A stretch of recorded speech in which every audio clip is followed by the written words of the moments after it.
What champion should I not even look at in 1024? How are we, GameLeapers? I'm Coach Iggs, a multi-season challenger now coach, and by the end of this video you will know the top 10 worst champions in the game. The truth is, some champions don't synergize at all with the new items and are falling heavily out of place in a meta dominated by tanks and early game power spikes. If your champion only becomes relevant when you hit level 16, Kassadin mains, how you doing? Then playing in this preseason will be infuriating. To make sure you don't waste time playing champions that are less useful than a cannon minion, stay tuned. Just want to quickly let you know that we have a 50% sale on at our website GameLeap.com. Courses, guides, videos for every champ made by the best players and coaches going around. If there was ever a time to invest, it's right now, so head on over before the sale ends. Link will be in the description. Alright, let's start the countdown. Starting us off, we have Dr. Mundo at the number 10 spot, and I know what you're thinking. Mundo is a Sunfire Aegis abuser, how is he number 10? Well, yes he is, but in the jungle he is the worst of the bunch and is easily cucked. Your initial clear is quick, but you will be very low on HP and in no position to contest Scuttle Crab at 3 minutes 15. The health cost on each of your abilities is a real downside. Other tank junglers like Nunu, Rammus and Sejuani can do exactly the same thing, but are healthy enough to stay on the map and contest the enemy jungler. One of your biggest strengths, health regeneration, is also countered in this meta by 3 800 gold items that apply grievous wounds: Bramble Vest, Executioner's Calling, and Oblivion Orb. Your level 6 is weaker as a result, and again, compared to other champions, you are a lot less useful. I'm not finished. Any champion building the mythic item Divine Sunderer takes 10% of your max HP with their attacks. This only has a 1.5 second cooldown, so in extended fights where you are meant to shine, this is now a weakness too. Unless you're a Mundo one-trick, steer clear of the Madman this patch. Realm warping in at number 9, it's Ryze. If you want to save yourself from molding this patch, do not go near the Rune Mage. Ryze is one of the worst mid champions in the game, not necessarily because he's a bad champion, but because he gets outclassed by everything that's OP at the moment. Think of all the high damage mid laners you see: Akali, Fizz, Zed, LeBlanc. Ryze's lack of mobility is a huge disadvantage into such threats. As the game progresses, you also run into trouble against heavy crowd control, Leona and Nautilus, and high range champions Jhin and Misfortune. As Ryze, you rely on mana like humans do food. You burn through the calories. The current mana items and options are terrible, let alone scarce. Rod of Ages was removed from the game, and Tear of the Goddess no longer grants mana regen. In solo queue, how many of your junglers give you blue buff? None of them do, right? So unless you're Faker, forget Ryze even exists. Just a little bit worse than Ryze is Vladimir, and he's been hit by the 1023 and 1024 changes and has a hard time being useful in the current meta. Your early game as Vladimir has always been a weak point, but cooldown reduction was your way out via Proto Belt. Thing is, CDR is no longer in Rocket Belt, as it's now called, so you are forced to wait even longer for your power spikes. Same as Dr. Mundo, the cheap and effective 800 gold anti-healing items act as another roadblock to your scaling. To cap it all off, in early game skirmishes you are straight up useless.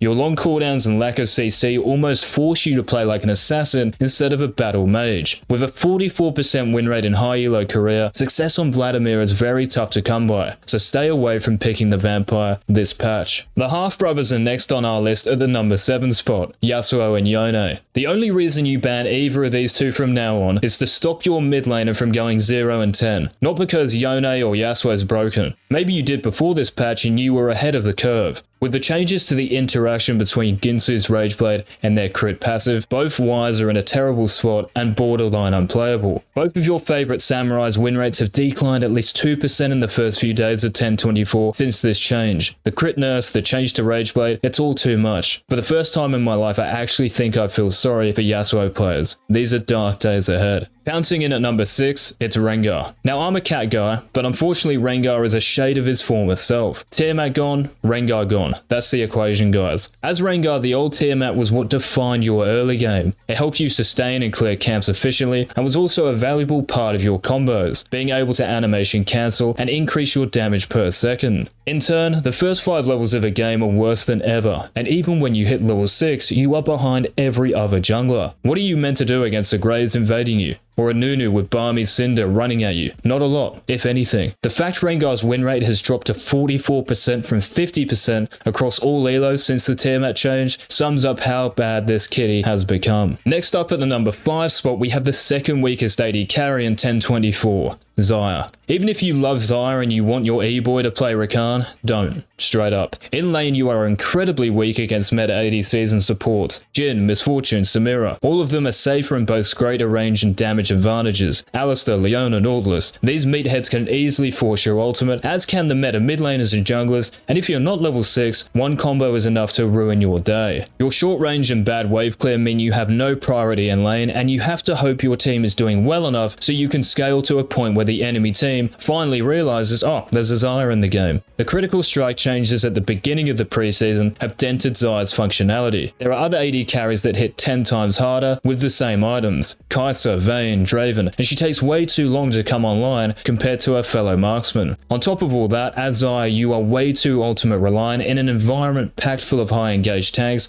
and damage dealing assassins. To be able to carry as much as the other ADCs, you need an extra 3 flashes, I'm telling you. It's just not worth. Flying in at the number 4 spot, we have the package, Corki. Unless you have a moustache fetish, just don't. In high elo career, the Bombardier holds a 27% win rate, the lowest out of any champion, and here's why. The mythic items. None of the mythics come close to giving you the power you had with the old Trinity Force. So even after spending upwards of 3,000 gold on one of these items, you are as useless as ever. Think about a Fizz with Night Harvester or Echo with Proto Belt. What can you do into that? Speaking of Fizz and Echo, regardless of what items you both have, you lack the early mid-game to compete with the snowball meta picks. Even with a substantial kill and gold lead, you can still get one-shot by an 0-5 assassin and every other lane. What happens when you do get to scale? You may be designed to grow in power the later the game goes, but the harsh reality is that you get outscaled by most other mid laners, and getting to that point is so unrealistic in the first place. You have no presence on the map until then, and you're at the mercy of your teammates. If none of them perform well and stay even with their opponents, the game is over. Finally, Corki is a terrible skirmisher early on. Those key scuttle crab fights and 2v2s mid are the last on your priority list as the worst mid lane of this patch, so you leave your jungler to 1v2. You offer low damage, 0 CC, and your cooldowns are way too long for you to be effective. As an AD caster, you rely on casting your abilities to dish out damage. This barely exists. Save yourselves and your deaths by staying away from Corki in 1024. The worst of all the AD carries, and at number 3 is a Felios. Remember when a Felios came out and you one-shot anyone that came close to you? Well, how times have changed. Like Xayah, the crit changes have destroyed the weapon of the faithful. Your late game is meant to be insane, which it still is if you get there, but good luck getting to that point in this patch. You are easily exploitable in the laning phase because of your lack of damage and no escape. Your final build is also very expensive. Kraken Slayer and Renan's Hurricane, his 2 core items, are 3,400 gold each. You struggle against all the engage and burst in the game at the moment, and you don't do any damage to tanks until 2-3 items deep. By picking a Felios, you are asking to lose, so don't. Riff walking in at number 2, we have Kassadin, and my back is sweating. It's currently 40 degrees in Australia and I am copping it, but here we go. The Voidwalker is another mid laner you have to stop playing for the next couple of weeks. Like Ryze, the removal of Rod of Ages makes your laning phase way more difficult. The lack of all-around sustain closes every window you ever had as Kassadin to accomplish anything until the later stages in a game. In addition, the snowballing mid laners we alluded to earlier, Akali, Fizz, Zed, have an incredible amount of kill pressure on you for the first 20 minutes. Lethality items are also a flavor of the patch, so AD mids like Talon and Kiana are even more oppressive than before, and these are your biggest counters. They can build Eclipse, Dustblade, or Prowler's Claw. What do you have?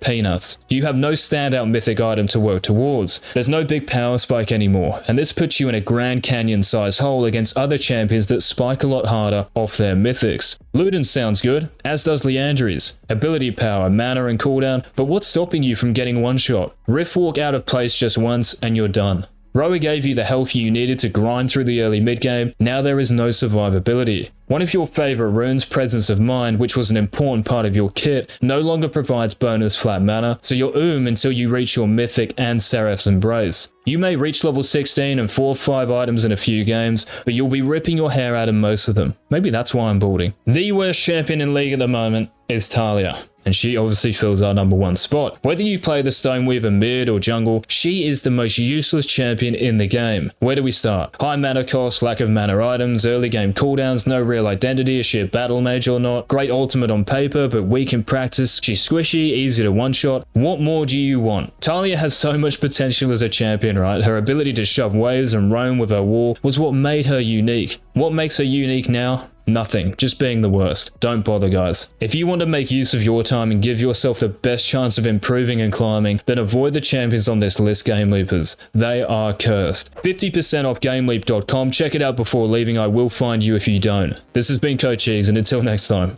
peace.